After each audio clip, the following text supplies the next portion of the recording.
ನಮಸ್ತೆ ಫ್ರೆಂಡ್ಸ್, ಸವಿಪಾಕ ಶಾಲೆ ಚಾನೆಲ್ಗೆ ತಮಗೆಲ್ಲರಿಗೂ ಸ್ವಾಗತ. ನಾನಿವತ್ತು ಕಾಯಿ ಹೋಳಿಗೆ ರೆಸಿಪಿನ ಮಾಡಿ ತೋರಿಸ್ತಾ ಇದ್ದೀನಿ. ಕಾಯಿ ಹೋಳಿಗೆನ ಯಾವ ರೀತಿ ಮಾಡೋದಂತ ನೋಡ್ಕೊಂಬರೋಣ ಬನ್ನಿ. ಮೊದಲು ಹಿಟ್ಟು ಕಲಿಸ್ಕೊಳ್ಳೋಕ್ಕೆ ಒಂದು ಬೇಸನ್ನ ತೊಗೊಂಡಿದ್ದೀನಿ, ಅಗಲವಾಗಿರೋದು. ಅದಕ್ಕೆ 1 ಕಪ್ ಆಗೋವಷ್ಟು ಮೈದಾ ಹಿಟ್ಟನ್ನ ಹಾಕ್ಕೊಳ್ತಾ ಇದ್ದೀನಿ. 1.5 ಕಪ್ ಆಗೋವಷ್ಟು ಚಿರೋಟಿ ರವೆನ ಹಾಕ್ಕೊಳ್ತಾ ಇದ್ದೀನಿ.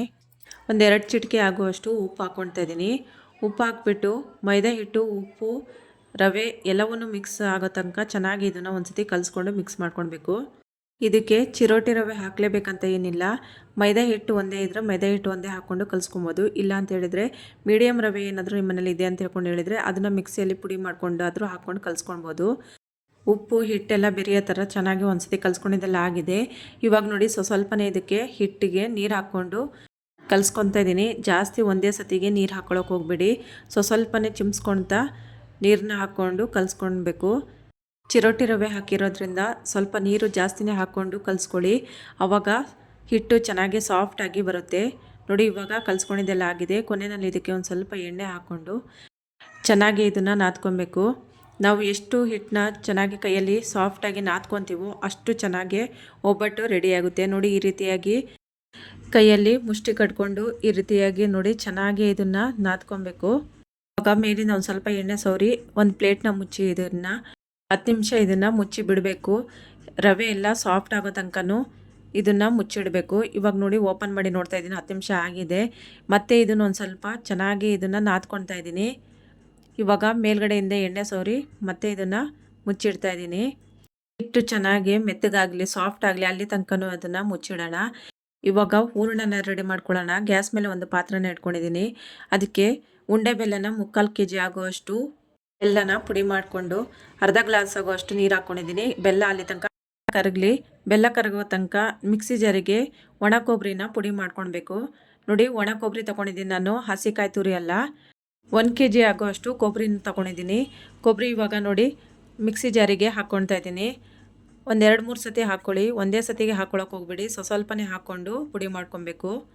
ಒಣ ಕೊಬ್ಬರಿ ಹಾಕ್ಕೊಂಡು ಹೋಳಿಗೆ ಮಾಡಿಕೊಂಡ್ರೆ ಹೋಳಿಗೆ ಬೇಗ ಕೆಡೋದಿಲ್ಲ. ಜಾಸ್ತಿ ದಿನ ತನಕನಾದರೂ ಇಟ್ಕೊಳ್ಬೋದು. ಆದರೆ ಹಸಿಕಾಯಿ ಹಾಕಿದರೆ ಜಾಸ್ತಿ ದಿನ ಇಡೋಕ್ಕಾಗಲ್ಲ, ಬೇಗ ಕೆಟ್ಟೋಗ್ಬಿಡುತ್ತೆ. ಬೇಗನೆ ಖಾಲಿ ಮಾಡ್ಕೊಳ್ಬೇಕಾಗುತ್ತೆ. ಇವಾಗ ನೋಡಿ ಬೆಲ್ಲ ಕರಗಿದೆ. ಇದನ್ನ ಇವಾಗ ಸೋಸ್ಕೊಳ್ಬೇಕು. ಗಲೀಜೆಲ್ಲ ಇರುತ್ತೆ ನೋಡಿ. ನೋಡಿ, ಕಸ ಕಾಣ್ತಾ ಇದೆ.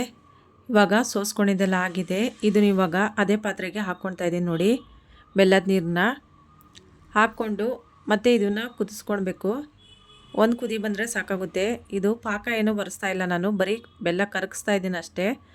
ಇವಾಗ ಬೆಲ್ಲ ಚೆನ್ನಾಗಿ ಕುದಿ ಬರ್ತಾ ಇದೆ. ಇದಕ್ಕೆ ಇವಾಗ ನಾವು ಮಿಕ್ಸಿನಲ್ಲಿ ಪುಡಿ ಮಾಡಿ ಇಟ್ಕೊಂಡಿದ್ವಲ್ಲ ಕೊಬ್ಬರಿನ, ಅದನ್ನು ಸ್ವಲ್ಪನೇ ನಿಧಾನಕ್ಕೆ ಹಾಕ್ಕೊಳ್ಬೇಕು. ನೋಡಿ, ಈ ರೀತಿಯಾಗಿ ಹಾಕ್ಕೊಳ್ತಾ ಇದ್ದೀನಿ.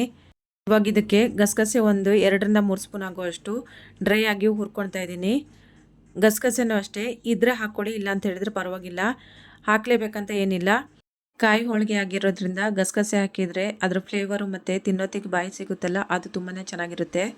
ಗಸಗಸೆ ಚೆನ್ನಾಗಿ ಸಿಡಿಬೇಕು. ಅಲ್ಲಿ ತನಕ ಇದನ್ನು ಚೆನ್ನಾಗಿ ಹುರ್ಕೊಳ್ಬೇಕು. ಗಸಗಸೆ ಬೇಗ ಕಪ್ಪಗಾಗಿಬಿಡುತ್ತೆ. ಹಾಗಾಗಿ ಇದನ್ನು ಕಲಿಸ್ಕೊತಾನೆ ಇರಬೇಕು. ನೋಡಿ, ಈ ರೀತಿಯಾಗಿ ಕಲಿಸ್ಕೊತಾನೆ ಇರಬೇಕು. ಸೀದ್ಸೋಕೆ ಹೋಗಬೇಡಿ. ನೋಡಿ, ಇವಾಗ ಚೆನ್ನಾಗಿ ಸಿಡಿದಿದೆ. ಇದನ್ನ ಇವಾಗ ಹೂರಣಕ್ಕೆ ಹಾಕ್ಕೊಳ್ತಾ ಇದ್ದೀನಿ. ನೋಡಿ, ಇದಕ್ಕೆ 1-2 ಏಲಕ್ಕಿನ ಪುಡಿ ಮಾಡಿ ಇಟ್ಕೊಂಡಿದ್ದೀನಿ. ಆ ಪುಡಿನ ಹಾಕ್ಕೊಳ್ತಾ ಇದ್ದೀನಿ, ಏಲಕ್ಕಿ ಪುಡಿನ. ಈಗ ಎಲ್ಲವನ್ನು ಬೆರೆಯೋ ಥರ ಚೆನ್ನಾಗಿ ಇದನ್ನು ಕಲಿಸ್ಕೊಳ್ಬೇಕು. ಕೊಬ್ಬರಿ ತುರಿ ಹಾಕಿರೋದ್ರಿಂದ ಬೇಗ ಗಟ್ಟಿಯಾಗಿ ಬಿಡುತ್ತೆ ಮತ್ತು ತಳ ಹಿಡಿದು ಬಿಡುತ್ತೆ. ಕೈ ಬಿಡ್ದಂಗೆ ನಾವು ಇದನ್ನು ಕಲಿಸ್ಕೊತಾ ಇರಬೇಕು. ನೋಡಿ, ಇವಾಗ ಡ್ರೈ ಆಗ್ತಾ ಬಂತು, ಗಟ್ಟಿ ಆಗ್ತಾ ಇದೆ. ಇಷ್ಟೇ ಸಾಕು ಡ್ರೈ ಆಗಿರೋದು. ಮತ್ತೆ ಜಾಸ್ತಿ ಡ್ರೈ ಮಾಡೋಕ್ಕೆ ಹೋದರೆ ಮತ್ತೆ ಅದು ತಣ್ಣಗಾದ್ರ ಮೇಲೆ ಇನ್ನೊಂದು ಸ್ವಲ್ಪ ಗಟ್ಟಿಯಾಗಿಬಿಡುತ್ತೆ. ಇವಾಗ ನೋಡಿ, ಕೊನೆಯಲ್ಲಿ 1 ಸ್ಪೂನ್ ಆಗೋಷ್ಟು ತುಪ್ಪನ ಹಾಕ್ಕೊಂಡು ಕಲಿಸ್ಕೊತಾ ಇದ್ದೀನಿ. ತುಪ್ಪ ಹಾಕಿ ಕಲಿಸ್ಕೊಳ್ಳೋದ್ರಿಂದ ನಾವು ಉಂಡೆ ಕಟ್ತೀವಲ್ಲ, ಕೈಗೆ ಅಂಟೋದಿಲ್ಲ, ಚೆನ್ನಾಗಿ ಉಂಡೆ ಬರುತ್ತೆ. ಕೈಯಲ್ಲಿ ಒಂದು ಸ್ವಲ್ಪ ತೆಗೆದು ತೋರಿಸ್ತಾ ಇದ್ದೀನಿ. ಉಂಡೆ ಕಟ್ಟಾಗಿ ಆಗ್ತಾ ಇದೆ. ಸಾಕಿಷ್ಟಿದ್ದಾದರೆ ಇವಾಗ ಗ್ಯಾಸಿಂದ ಇಳಿಸ್ತಾ ಇದ್ದೀನಿ. ಇಳಿಸ್ಬಿಟ್ಟು ಒಂದು 15-20 ನಿಮಿಷ ತನಕ ತಣ್ಣಗಾಗೋಕ್ಕೆ ಬಿಟ್ಬಿಟ್ಟಿದೆ. ಇವಾಗ ತಣ್ಣಗಾಗಿದೆ. ಇದನ್ನು ನೋಡಿ, ಈಗ ಉಂಡೆ ಕಟ್ಟಿ ತೋರಿಸ್ತಾ ಇದ್ದೀನಿ. ಕೈಗೆ ಎಲ್ಲೂ ಅಂಟ್ತಾ ಇಲ್ಲ, ಅಷ್ಟು ಚೆನ್ನಾಗಿ ಉಂಡೆ ಕಟ್ಟೋಕ್ಕೆ ಬರ್ತಾ ಇದೆ. ಇದೇ ಥರನೇ ಒಂದೊಂದೇ ಉಂಡೆಯನ್ನು ಕಟ್ಟಿ ಇಟ್ಕೊಳ್ಬೇಕು. ಮೊದಲಿಗೆ ಈ ರೀತಿಯಾಗಿ ಉಂಡೆ ಕಟ್ಕೊಂಡು ಇಟ್ಕೊಂಡ್ರೆ ನಾವು ಬೇಗನೆ ಹೋಳಿಗೆನ ಮಾಡ್ಕೊಳ್ಬೋದು. ಇಲ್ಲಿ ಇಷ್ಟು ಉಂಡೆಗಳನ್ನ ಕಟ್ಕೊಂಡಿದ್ದೀನಿ. ಇವಾಗ ಕಣ್ಕನ್ನು ನೋಡ್ಕೊಳ್ಳೋಣ. ನೋಡಿ, ಓಪನ್ ಮಾಡಿ ನೋಡ್ತಾ ಇದ್ದೀನಿ. ಕಣ್ಕ ತುಂಬಾ ಚೆನ್ನಾಗಿ ರೆಡಿಯಾಗಿದೆ. ನೋಡಿ, ಚೆನ್ನಾಗಿ ಮೆತ್ತಗಾಗಿದೆ ಹಿಟ್ಟೆಲ್ಲ. ನೋಡಿ, ತೋರಿಸ್ತಾ ಇದ್ದೀನಿ ಎಷ್ಟು ಚೆನ್ನಾಗಿ ಬಂದಿದೆ ಅಂತ ಹೇಳ್ಕೊಂಡು. ಮತ್ತು ಇದನ್ನು ಒಂದು ಸತಿ ಚೆನ್ನಾಗಿ ಹಿಟ್ಟನ್ನು ಕಲಿಸ್ಕೊತಾ ಇದ್ದೀನಿ. ನಾವು ಹಿಟ್ಟು ಎಷ್ಟು ಕಲಿಸ್ಕೊತೀವೋ ಎಷ್ಟು ನಾದ್ಕೊತೀವೋ ಅಷ್ಟು ಚೆನ್ನಾಗಿ ಸ್ಮೂತಾಗಿ ಒಬ್ಬಟ್ಟನ್ನ ರೆಡಿ ಮಾಡ್ಕೊಳ್ಬೋದು. ಸಾಕು ಇವಾಗ ಇಷ್ಟಿದಾದರೆ ನೋಡಿ, ಕೈಯಲ್ಲಿ ಬೆಳ್ಳಲ್ಲಿ ಒತ್ತಿ ತೋರಿಸ್ತಾ ಇದ್ದೀನಿ, ಅಷ್ಟು ಚೆನ್ನಾಗಿ ಬೆಳ್ಳು ಒಳಗೆ ಹೋಗ್ತಾ ಇದೆ ನೋಡಿ. ಈ ರೀತಿಯಾಗಿ ಹಿಟ್ಟನ್ನು ಸ್ವಲ್ಪನೇ ಕಣಕನ್ನು ತಕ್ಕೊಂಡು ನೋಡಿ ಚೆನ್ನಾಗಿ ಕಲಿಸ್ಕೊಂಡು ಇದನ್ನು ಅಗಲ ಮಾಡ್ಕೊಳ್ಬೇಕು ನೋಡಿ. ಈ ರೀತಿಯಾಗಿ ಅಗಲ ಮಾಡ್ಕೊತಾ ಇದ್ದೀನಿ. ಈಗ ನಾವೇನು ಕಣಕನ್ನು ತಗೊಂಡಿದ್ದೀವೋ ಅದನ್ನು ಹೋಳಿಗೆ ಶೀಟ್ ಮೇಲೆ ಇಟ್ಕೊತಾ ಇದ್ದೀನಿ ನೋಡಿ. ಒಂದು ಕಪ್ಪಲ್ಲಿ ಎಣ್ಣೆ ಇಟ್ಕೊಂಡಿದ್ದೀನಿ. ಎಣ್ಣೆನ ಶೀಟಿಗೆ ಒಂದು ಸ್ವಲ್ಪ ಅಣಿಸ್ಕೊತಾ ಇದ್ದೀನಿ. ತಾಗಿಸ್ಕೊಂಡು ಈ ರೀತಿಯಾಗಿ ನೋಡಿ ಅಗಲ ಮಾಡ್ಕೊತಾ ಇದ್ದೀನಿ. ನಿಮ್ಮ ಮನೇಲಿ ಹೋಳಿಗೆ ಶೀಟ್ ಇದ್ದರೆ ಹೋಳಿಗೆ ಶೀಟಲ್ಲೇನಾದರೂ ಮಾಡ್ಕೊಬೋದು. ಇಲ್ಲ ಅಂದರೆ ಎಣ್ಣೆ ಪ್ಯಾಕೆಟ್ ಇದ್ದರೆ ಎಣ್ಣೆ ಪ್ಯಾಕೆಟ್ ಕಟ್ ಮಾಡಿಕೊಂಡು ಎಣ್ಣೆ ಪ್ಯಾಕೆಟಲ್ಲೂ ಮಾಡ್ಕೊಬೋದು. ಈಗ ನೋಡಿ ಹೂರಣನ ತುಂಬ್ತಾ ಇದ್ದೀನಿ ಕಣಕದೊಳಗೆ. ಈ ರೀತಿಯಾಗಿ ಫೋಲ್ಡ್ ಮಾಡಿಕೊಂಡು ನೋಡಿ ಎಕ್ಸ್ಟ್ರಾ ಹಿಟ್ಟು ಏನಿದೆ ಅದನ್ನು ತಗೊಳ್ತಾ ಇದ್ದೀನಿ. ಈಗ ನೋಡಿ ಸ್ವಲ್ಪ ಎಣ್ಣೆ ಕೈಗೆ ತಾಗಿಸ್ಕೊಂಡು ಈ ರೀತಿಯಾಗಿ ಚೆನ್ನಾಗಿ ಹೋಳಿಗೆನ ತಟ್ಕೊಳ್ತಾ ಇದ್ದೀನಿ. ನಿಮಗೆ ಕೈಯಲ್ಲಿ ತಟ್ಟೋಕ್ಕೆ ಈಸಿ ಆದರೆ ಕೈಯಲ್ಲಿ ತಟ್ಕೊಬೋದು. ಇಲ್ಲ ಲಟ್ಟಣಿಗೆಗೆ ಒಂದು ಸ್ವಲ್ಪ ಎಣ್ಣೆ ಸವರಿಸ್ಕೊಂಡು ನೋಡಿ ಈ ರೀತಿಯಾಗಿ ಹೀಗೆ ನೋಡಿ ಲಟ್ಟಣಿಗೆಯಲ್ಲಿ ಎಳೆದ್ರೆ ಸಾಕಾಗುತ್ತೆ. ಲಟ್ಸ್ಬೇಕಂತ ಏನಿಲ್ಲ, ಸುಮ್ಮನೆ ಸ್ಮೂತಾಗಿ ಒಂದು ಸ್ವಲ್ಪ ನಿಧಾನಕ್ಕೆ ಎಳ್ಕೊತಾ ಇರಬೇಕು. ಕೈಯಲ್ಲಿ ನೋಡಿ ನಾವು ತಟ್ಕೊತ ಎಷ್ಟು ಅಗಲ ಮಾಡ್ತೀವೋ ಅಷ್ಟು ಅಗಲ ಆಗುತ್ತೆ.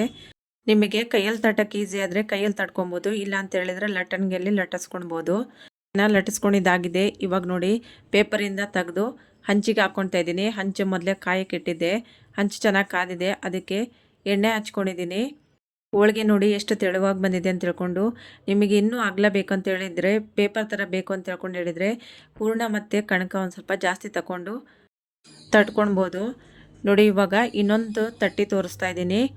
ನನಗೆ ಕೈಯಲ್ಲೇ ಈಸಿಯಾಗಿ ತಟ್ಟಕ್ಕೆ ಬರ್ತಾಯಿದೆ, ಹಾಗಾಗಿ ನಾನು ಕೈಯಲ್ಲೇ ತಟ್ಟಿ ತೋರಿಸ್ತಾ ಇದ್ದೀನಿ ನೋಡಿ.